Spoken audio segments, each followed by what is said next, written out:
Hi friends, எல்லாரும் எப்படி இருக்கீங்க? வாங்க ஃப்ரெண்ட்ஸ், இன்றைக்கி என்ன பார்க்க போகிறோன்னு பார்த்தீங்கன்னா, உங்களுக்கு saree பார்த்தாவே தெரிஞ்சிருக்கும்.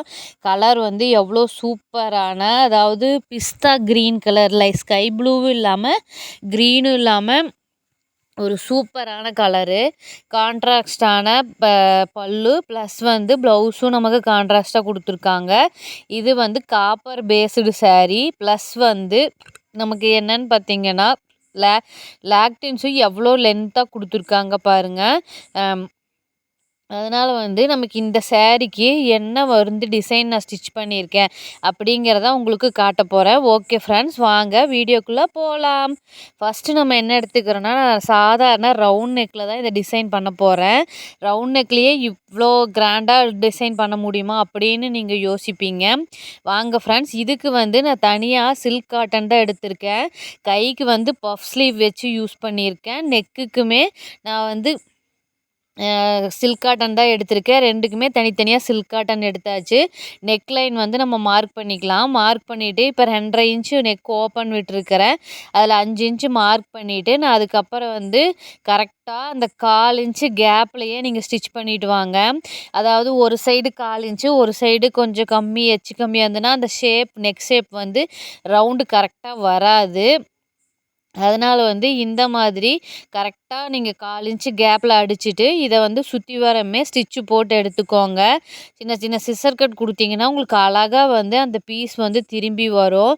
லைனிங்கும் சரி, மெயின் ஃபேப்ரிக்கும் சரி கொடுத்துட்டு இந்த மாதிரி அவுட்ரு ஸ்டிச்சு போட்டு எடுத்துக்கோங்க. சுற்றி வரமே இந்த மாதிரி அழகா சுருக்கெல்லாம் இல்லாமல் எடுத்து விட்டு ஸ்டிச்சு போட்டுக்கோங்க. போட்டுட்டு அதுக்கு அடுத்தது என்ன பண்ணுவீங்கன்னு பார்த்தீங்கன்னா, எக்ஸ்ட்ரா இருக்கிற பீசஸ் எல்லாம் நம்ம கட் பண்ணி எடுத்துக்கலாம். நான் வந்து அதிகமாக பீஸ் விடலை, கிளாத்து கம்மியாக தான், ஒரு 1/2 இன்ச்சு கிளாத் தான் விட்டுருக்கேன். அதனால் கட் பண்ணி எடுத்துக்கிறேன். எடுத்துட்டு அதுக்கு அடுத்தது நான் கீழே வந்து மடித்து அடிச்சுக்கிறேன். 1.5 இன்ச்சு நான் விட்டுருக்கிறேன் மடித்து அடிக்கிறதுக்காக.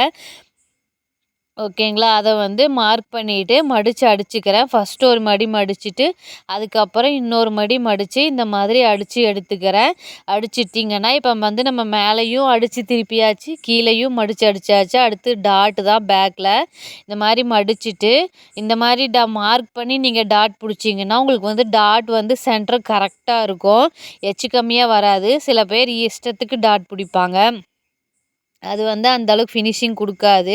நீங்கள் 2ஆ பிடிச்சி பார்த்தீங்கன்னா உங்களுக்கு கரெக்டாக அந்த டாட் சென்டராக இருக்கும். இப்போ வந்து பேக்கில் வந்து நம்ம பார்ட் முடிச்சாச்சு. அடுத்து டிசைன் பார்ட்டுக்கு போகலாம். இந்த மாதிரி திலகம் ஷேப் நீங்கள் வரைஞ்சிக்கோங்க. கேன்வாஸ் பேப்பர் எடுத்து பென்னில் அழகாக வரைஞ்சிக்கோங்க. உங்களுக்கு டைம் கிடைக்கும்போது நீங்கள் வரைஞ்சி பாருங்கள் ஃப்ரெண்ட்ஸ். உங்களுக்கு வந்து ஈஸியாக அந்த டிசைன் வந்துடும். ஃபஸ்ட் நாள் கண்டிப்பாக வரவே வராது பிகினர்ஸ்க்கு. ஆனால் வந்து நம்ம பழக தான் நமக்கு எல்லாமே வரும். அந்த மாதிரி இந்த மாதிரி நீங்கள் வரைஞ்சி எடுத்துக்கோங்க. இதை வந்து நான் சாரீ கலரில் கிளாத் எடுத்து வச்சுருக்கேன்னு சொன்னேன் இல்லைங்களா? இதுக்கு வந்து நான் 1/2 மீட்டர் எடுத்தேன். பப் ஸ்லீவுக்கும் இந்த டிசைனுக்குமே நான் வந்து 1/2 மீட்டர் எடுத்திருக்கேன். இதை வச்சு அயர்ன் பண்ணிவிட்டு அதுக்கப்புறம் ஒரு ஸ்டிச்சு போட்டு எடுத்துக்கிறேன். 3 திலகம் ஷேப் வந்து எடுத்துக்கிறேன். இந்த திலகம் ஷேப்பை வந்து ஸ்டிச்சு போட்டு எடுத்துக்கலாம். இந்த மாதிரி எடுத்துட்டு அந்த பீசஸ் எல்லாம் உண்டை கட் பண்ணி விட்டுறேன் நான். கட் பண்ணி விட்டுட்டு அதுக்கு அடுத்து இதுக்கு ஒரு சாரீ கலரில் பைப்பிங் கொடுக்க போகிறேன். அந்த மீதி இருக்கிற கரெக்டாக எனக்கு 1/2 மீட்டரில் கொஞ்சம் கூட எனக்கு மிச்சமும் இல்லை, வேஸ்ட்டும் இல்லை, கரெக்டாக யூஸ் பண்ணிட்டேன். இது வந்து நான் பைப்பிங் வந்து பிசுறு தெரியாமல் உள்ளே அடிப்போம் பார்த்தீங்களா? அந்த மாதிரி ஃபஸ்ட்டு ஒரு ஸ்டிச்சு போட்டுட்டு 2வது ஒரு ஸ்டிச்சு போட்டு எடுத்துட்டு இந்த மாதிரி கம்பி விட்டு அடித்து திருப்பிக்கிறேன். திருப்பும்போது பார்த்தீங்கன்னா உங்களுக்கு இந்த மாதிரி பிசுறு உள்ளே போயிடும். உங்களுக்கு லென்த்தான ரோப் வந்து கிடச்சிரும். ரோப் கிடச்சிச்சு. அதுக்கு அடுத்தது பார்த்தீங்கன்னா 2 ரோப் எனக்கு தேவைப்படுறனால நான் 2 ரோப் வந்து ரெடி பண்ணிக்கிறேன் இந்த டிசைனுக்கு. இதுக்கு வந்து நான் கிளாத்தோட கலர்லேயே நான் வந்து நூல் மாற்றி எடுத்துட்டேன். ஓகேங்களா? நூல் வந்து கண்டிப்பாக மாற்றி தான் ஆகணும். என்னன்னு பார்த்தீங்கன்னா, உங்களுக்கே தெரியும் ப்ளவுஸ் எந்த கலரு, நம்ம வச்சிருக்கிறது எந்த கலருன்னு சொல்லிட்டு. அதனால் இந்த மாதிரி நீங்கள் கலர் மாற்றி தான் ஆகணும். மாற்றிக்கோங்க. ஓகே ஃப்ரெண்ட்ஸ், இப்போ நம்ம வந்து இப்போ உங்களுக்கு யாராவது ஏதாவது நீங்கள் ஒரு ஒரு ஒரு இடத்துல ஒரு கருத்து சொல்லும்போது உங்களோட கருத்துக்களை வந்து யாருமே ஏற்றுக்கல அப்படிங்கும்போது உங்களுக்கு வந்து அந்த இடத்துல மரியாதை கொஞ்சம் கம்மியாக தான் இருக்குது அப்படிங்கிறது அர்த்தம். அந்த நேரத்தில் நீங்கள் வந்து நீங்கள் ஃபீல் பண்ணுறத விட உங்களோட அச்சீவ்மெண்ட், உங்களோட டெவலப்மெண்ட்டை நீங்கள் எப்படி எது நம்மளோட அடையாளம்? என்ன பண்ணால் நம்ம 4 பேர் மதிக்கிற மாரி நம்ம நடந்துக்க முடியும்? என்ன நம்ம தொழில் செய்யலாம்? நம்மளோட அடையாளத்தை நம்ம எப்படி கண்டுபிடிக்கிறதுன்னு அப்படின்னு சொல்லி ஒரு நாள் உட்காந்து யோசிங்க. மோட்டிவேஷ்னல் வீடியோஸ் கேளுங்க. எத்தனை பேர் மோட்டிவேஷ்னல் வீடியோஸ் மட்டும் எவ்வளோ வருது ஃப்ரெண்ட்ஸ். அது எல்லாமே வந்து நம்ம சும்மா ஏதோ இந்த காதில வாங்கினோம், அந்த காதில விட்டோம். சும்மா ஒரு ஷார்ட்ஸ் மாதிரி இல்ல இது மாதிரி பார்த்தோம், இப்படி தள்ளி விட்டோம், போனோம் அப்படின்ட்டு இல்லாம, அத வந்து நீங்க உங்க வாழ்க்கையில அப்ளை பண்றதுக்கு என்ன முயற்சி பண்ணணுமோ அத பண்ணுங்க. அப்பதான் வந்து நீங்க வந்து ஒரு இடத்துல உங்களோட கருத்துக்கள பதிவு பண்ணும்போது, உங்களோட உங்களோட இதே வந்து உங்களுக்கே நல்லா டிஃப்ரென்ஸ் தெரியும். நீங்க முதல்ல இருந்ததுக்கும், இப்ப வந்து நீங்க இருக்கிறதுக்கும், உங்களோட உங்ககிட்ட மக்கள் அணுகுற முறையே வந்து உங்களுக்கு வேற மாதிரி இருக்கும். அப்ரோச்சும் வேற மாரி இருக்கும். ஓகேங்களா? அதனால நீங்க வந்து எத கண்டும் கவலைப்படாதீங்க. நமக்கு கை இருக்கு, கால் இருக்கு, கைத்தொழில் இருக்கு. நம்ம என்ன எத்தனையோ பேரு எவ்வளவோ கஷ்டப்பட்டு இருக்கிறாங்க. ஆனா, நமக்கு எல்லாமே இருந்தும் நம்ம ஏன் எதுவுமே செய்ய மாட்டேங்கிறோம்? அப்படிங்கிறத வந்து நீங்க ஒரு நாள் யோசிச்சு பார்த்தீங்கன்னா, உங்களுக்கே புரியும்.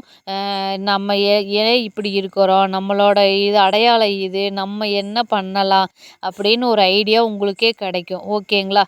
இப்போ வந்து நான் அந்த பைப்பிங் அடிச்சு வச்சேன் பார்த்தீங்களா? அத வந்து ஃபர்ஸ்ட்டு இந்த ஒன் சைடு நெக்ல குடுத்துட்டு, அடுத்த ஒன் சைடு வந்து கொஞ்சம் கிராஸா குடுத்துக்கிறேன்.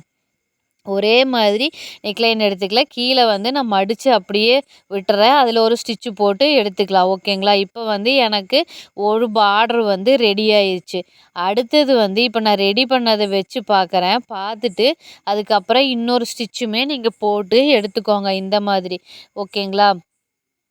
இந்த மாதிரி ஸ்டிச்சு போட்டு எடுத்துட்டு, அதுக்கு அடுத்தது பார்த்தீங்கன்னா, நான் என்ன பண்ண போறேன்னு பார்த்தீங்கன்னா, வந்து இந்த மாரி இன்னொரு லைன் குடுத்தா எனக்கு நல்லாயிருக்கும். ஒன் சைடு மட்டும் அப்படின்னு நான் 1 இன்ச் வந்து மார்க் பண்றேன். ஒரு சிலர் வந்து இது மார்க் பண்ணாமயே அடிப்பாங்க. ஆனா வந்து எனக்கு மார்க் பண்ணுனா தான் வந்து ஃபினிஷிங் நீட்டா இருக்கும் அப்படின்னு எனக்கு தோணும். அதனால வந்து நான் இந்த மாரி பண்றேன். நீங்களும் இந்த மாரி 1 இன்ச் வச்சுக்கலாம். இல்ல இந்த ஷோல்டர் வந்து எவ்வளோ வித்து இருக்கோ, அதுக்கு தகுந்த மாதிரி நீங்க வச்சுக்கோங்க. வித்து வச்சுட்டு இந்த மாரி அடிச்சு விட்டுருங்க. அடிச்சுட்டு த்ரெட்டு வந்து ஃபுல்லா மாத்தி அடிச்சிருங்க. ஒரு சைடு அடிச்சு முடிச்சுட்டு, செகண்ட் சைடும் அதே மாரி அடிச்சிருங்க. ஓகேங்களா? இந்த மாதிரி 2 சைடுமே நீட்டா சுருக்கில்லாம அடிச்சு எடுத்துட்டு, அதுக்கு அடுத்து நம்ம பேட்ச் ரெடி பண்ணோம் பார்த்தீங்களா? அந்த பேட்ச வந்து எந்த இடத்துல வைக்கலான்னு நீங்க ஃபிக்ஸ் பண்ணிக்கோங்க. நீங்க வந்து சென்ட்ரல்ல வைக்கலாமா? இல்ல சைடுல வைக்கலாமான்னு ஃபிக்ஸ் பண்ணிட்டு, நான் வந்து 3யுமே ஒரு ரஃப்பா ஒரு ஸ்டிச் போட்டு எடுத்துக்கிறேன். பிரிஞ்சு வராம இருக்கறக்காக. இந்த மாரி ரஃப்பா ஸ்டிச் போட்டு, அது இந்த இடத்துல வச்சு, நான் சுத்தி வரமே ஸ்டிச் போட போறேன். ஓகேங்களா?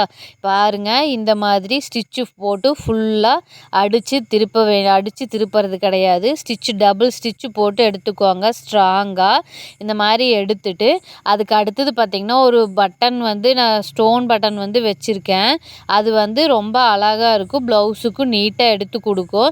இந்த டிசைன் வந்து ரொம்ப பாருங்க எவ்வளோ அழகா இருக்குன்னு சொல்லிட்டு. ரொம்ப சிம்பிளா நம்ம சீக்கிரமா முடிக்கிற மாரி இருக்கும். நான் வந்து கைக்கு வந்து பஃப் ஸ்லீவ் வச்சிருக்கேன். இந்த வீடியோ வந்து ரொம்ப லென்த்தா போறனால, அந்த அந்த பஃப் ஸ்லீவோட இத வந்து நான் அட்டாச் பண்ண முடியல. கண்டிப்பா இன்னொரு வீடியோல அந்த பஃப் ஸ்லீவ் எப்படி ஸ்டிச் பண்ணேங்கிறத நான் உங்களுக்கு அட்டாச் பண்ணி காட்டுறேன். லேக்டன்ஸும் வச்சாச்சு. ப்ளவுஸ் எல்லாமே ஃபினிஷ் பண்ணியாச்சு. ப்ளவுஸுக்கும் சாரீக்கும் எவ்வளோ கான்ட்ராஸ்ட்டா அவ்வளோ அழகா இருக்குன்னு பாருங்க இந்த டிசைனு. இத கஸ்டமரும் போட்டிருந்தாங்க. அவ்வளோ சூப்பரா இருந்தது பார்க்கறக்கு. உங்களுக்கும் இந்த டிசைன் பிடிச்சிருந்தா என்னோட சேனலை சப்ஸ்கிரைப் பண்ணிக்கோங்க. லைக் பண்ணுங்க. ஏதாவது கமெண்ட்ஸ் இருந்தாலும் சொல்லுங்க ஃப்ரெண்ட்ஸ். நான் உங்களுக்கு இன்னும் நிறைய டிசைன்ஸ் வந்து கொண்டு வரேன். என்னால முடிஞ்ச வரைக்கும் எனக்கு தெரிஞ்சத உங்களுக்கு சொல்லிக் குடுக்குறேன். Okay friends. பாய். நான் வந்து நெக்ஸ்ட் வீடியோல மீட் பண்ணலாம். Okay friends. பாய்.